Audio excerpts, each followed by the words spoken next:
अब उसके शौहर के जहन में क्या आया है। उसने कहा आज तू उसके पास क्यों जाना चाहती है, आज ना तो नया चांद है ना सब्बत। उसने जवाब दिया अच्छा ही होगा। क्या होगा? अच्छा ही होगा। देखिए बच्चा मर गया, रौला नहीं पाया, रोई चुकिया है, जाके मर्दे खुदा दे पलंग ते लटा दिया। उन्हें बंदे ने पूछा खैर है, उन्हें क्या अच्छा ही होगा। क्यों जाना चाहती हो? मैं जल्दी जाऊंगी और फिर लौट। तीन बातें होगी। आगे बढ़ते हैं। उसने गधे पर जहन कसकर अपने खादिम से कहा हाँक आगे बढ़ और सवारी चलाने में ढील ना डाल, जब तक मैं तुझसे ना कहूँ। सो वो चली और कोहे किरमल को मर्द खुदा के पास गई। उस मर्द खुदा ने दूर से उसे देखकर अपने खादिम जहाजी से कहा देख उधर वो शुनीमी औरत, अब ज़रा उसके इस्तकबाल को दौड़ जा और उससे पूछ क्या तू खैरियत से है, तेरा शौहर खैरियत से है, बच्चा खैरियत से है। अब अलीशा नबी ने अपने खादिम जहाज़ी को चल चल चल चल जल्दी कर जल्दी दौड़, वो शुनीमी औरत आ रही है, पता कर क्या। पहले फैमिली मेंबर कितने सन, अब कितने हैं? अलीशा ने क्या दो का एक का कितना कितना होगा? क्या लिखा है? इस्तकबाल को दौड़ जा और उससे पूछ क्या तू खैरियत से है, और तेरा शौहर खैरियत से है, उसका हस्बैंड, बच्चा खैरियत से है। अब अलीशा नबी के जहन के अंदर एक बात चली है, लगता खैर नहीं है। हाँ जी, लगता की है रात को कितने 12 बजे तो बाद साढ़े को फोन आवे ना तो असी चुक भावें उन्होंने लईए, लेकिन नाल इस खैर ही हो। फोन बड़ा जड़ा ना गलत ये टाइम पे आ रहा है। हाँ जी खैरियत ही हो। उसने जवाब दिया खैरियत है। अब देखें बच्चा मर गया, बच्चा नबी के पलंग पर लिटा दिया, कहती मैं जाऊंगी और लौट आऊंगी। उसके शौहर ने पूछा है, कहती खैरियत है। नबी ने पूछा है क्यों आई है, किस काम को आई है, तो क्या कह रही है? अच्छा खैरियत है भला? खैरियत नहीं है। आज मैं पूछना हेलो हाउ आर यू, और आई एम फाइन, आप कैसे हैं? ठीक है। सो कहना सर आप कैसे? मैं कहना I am fine by the grace of God. अच्छा, बात बढ़ते बढ़ते जब आगे बढ़ती है तो मैं उनसे जब पूछता हूँ कि आपकी फैमिली कैसी, कहेंगे पादरी साहब 5 बच्चियां चों 4 ठीक ने, पर जड़ी छोटी कुड़ी ना उन्हें बुखार चढ़े। उन्हें की है? इसका क्या मतलब है कि 4 ठीक है लेकिन एक जो बेटी है उसकी सेहत अच्छी नहीं है।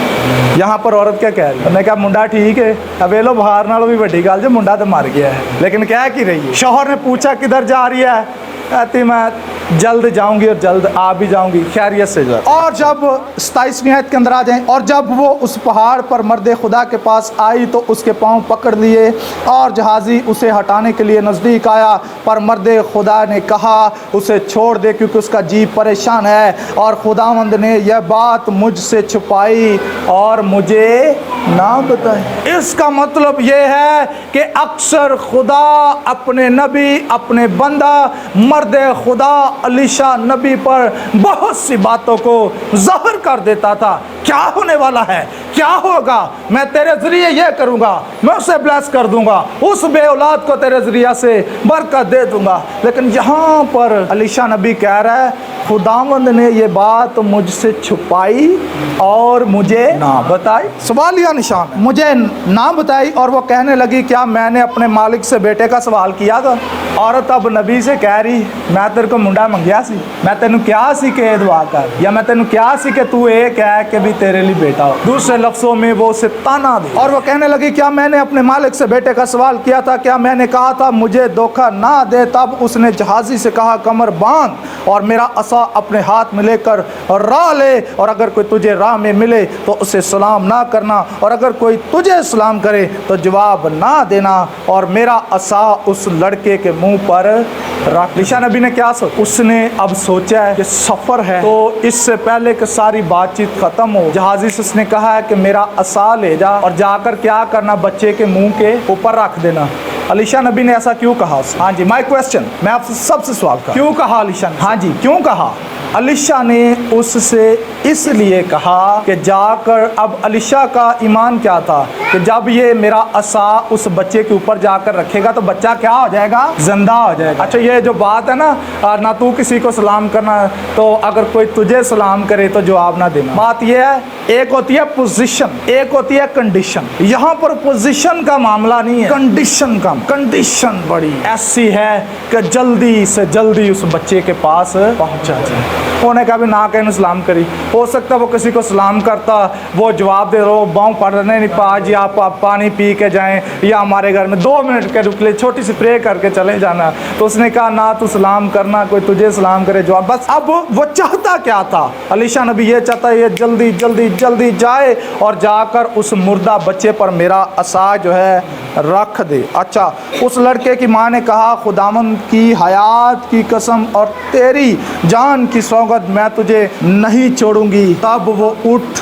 कर उसके पीछे पीछे चला। ठीक है जी। अब नबी का ईमान क्या है, मेरा असा जाके बच्चे के ऊपर रखेगा जहाजी तो बच्चा क्या आ जाएगा। औरत का ईमान क्या है, औरत कह रही नहीं मैं तेनू लेके जा, तेनू ही मैं करना, मर्दे खुदा मैंने तुझे अपने साथ लेके ही जा। अब उसने उसे बड़ा फोर्स किया। याद रखिए एक बार पहले भी उसने से फोर्स किया कि भाई तू रोटी खा के जाना, तू रोटी हुन इत्थे फिर फोर्स नहीं आपने मेरे साथ, मैंने आपको लेके जा। उसके पीछे चला और जहाजी उनसे पहले आकर उस असा को उस लड़के के मुंह पर रखा, पर ना तो कुछ आवाज़ हुई ना सुनना, इसलिए वो उससे मिलने को लौटा और उसे बताया कि लड़का नहीं जाता। अब देखें नबी की औरत की बातचीत हो रही है और नबी ने पहले से ही जहाजी को रवाना कर दिया है कि चल भाई जाकर बच्चे के मुंह तक की रख दी, असा रख दी। लेकिन जब उसने जाकर रखा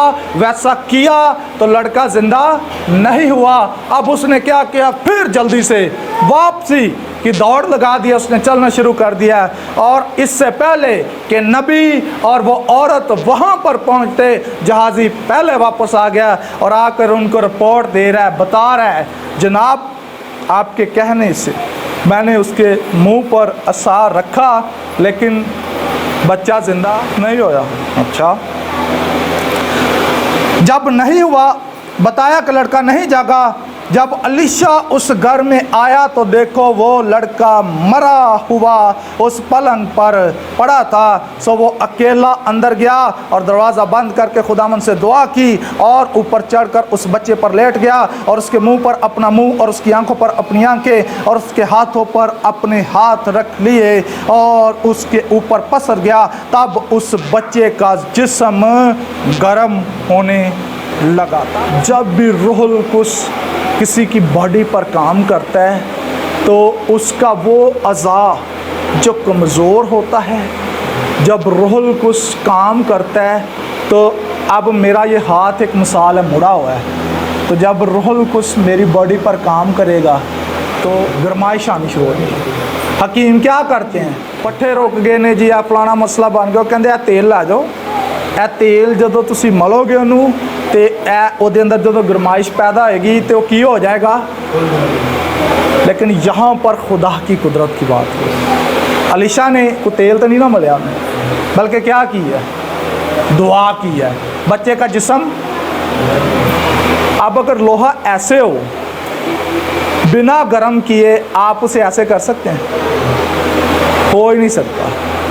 अगर हो भी जाएगा तो उंजदा नहीं हो सकता जिस तरह का तुसी करना चाहो। लेकिन अगर ये गर्म हो तो आप इसे चाहे फिर से ऐसे कर दें, ऐसे कर दें, जिस तरह मर्जी आप चाहें इसे ढाल सकते हैं। अच्छा जी, बच्चे का जिस्म गर्म होना शुरू हो गया है। अब अलीशा नबी को पता चल गया है कि खुदा की कुदरत ने, खुदा ने काम करना शुरू कर दिया है, उसने रूस के रूह ने काम करना शुरू कर दिया है। उस बच्चे का जिस्म गर्म होने लगा। फिर वो उठकर उस घर में एक बार टहला और ऊपर चढ़कर उस बच्चे के ऊपर पसर गया और वो बच्चा 7 बार छींका और बच्चे ने आंखें खोल दी।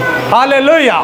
जब खुदा अपने बरगज़ीदों की दुआ को सुनता है, अपने लोगों की दुआ को सुनता है, वो सबों की दुआ को भी सुनता है, लेकिन जो दुआ दिल से की जाए। बहुत सारे लोग होते हैं दुआ करके अपना मतलब पूरा करने के बाद खुदा के हजूर से फरार हो जाते हैं। देखें, इसका मतलब ये हुआ कि फिर हम लालच के तहत उसके हजूर आए हैं कि जी चलो अभी मैं इतने दिन दुआ करूँगा, रोज़ा रखूँगा, मेरा काम हो जाएगा।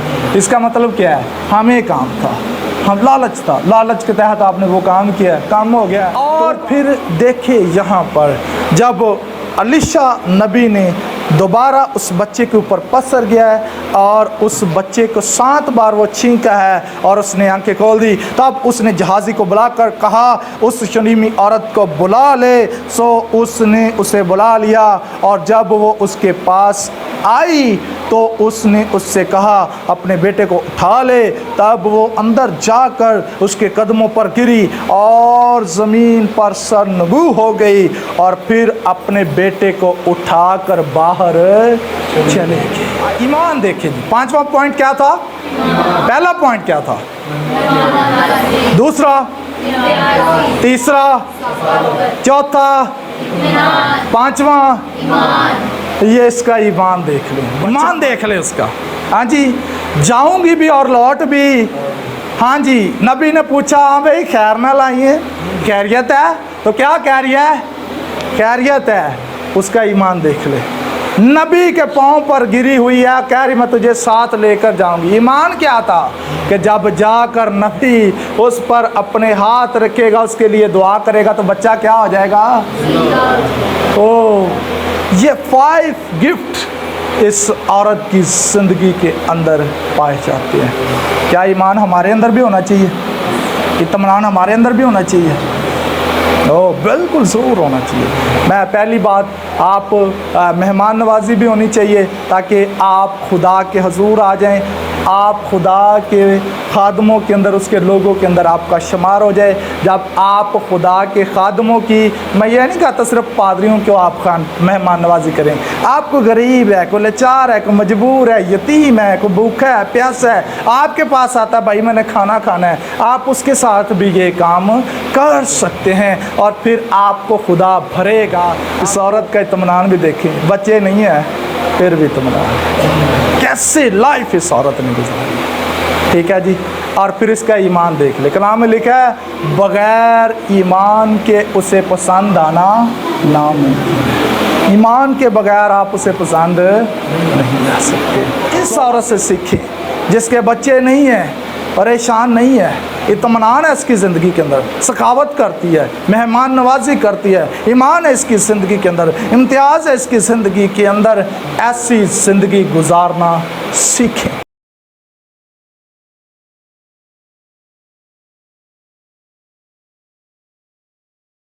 मसीह यीशु में आप सबकी सलामती हो। मसीह यीशु में आप सबका खादम पास्टर सैमुअल गिल। और अगर अभी तक आपने हमारे YouTube चैनल को पास्टर सैमुअल गिल को सब्सक्राइब नहीं किया तो अभी लाल बटन दबाकर हमारा YouTube channel pastor Samuel Gill को सब्सक्राइब करें और बेल आइकन को भी दबाएं ताकि हर नई आने वाली वीडियो आप तक बआसानी पहुंच सके। और हमारी वीडियो को लाइक और शेयर करें ताकि सब लोग बरकत पा सके। शुक्रिया। आसमान और ज़मीन का कुल इख्तियार मुझे दिया गया है, बस तुम जाकर सब कौमों को शागिर्द बनाओ और उनको बाप और बेटे और रूह कुद्स के नाम से बपतिस्मा दो और उनको ये तालीम दो कि उन सब बातों पर अमल करें जिनका मैंने तुमको हुक्म दिया है। और देखो मैं दुनिया के आखिर तक हमेशा तुम्हारे साथ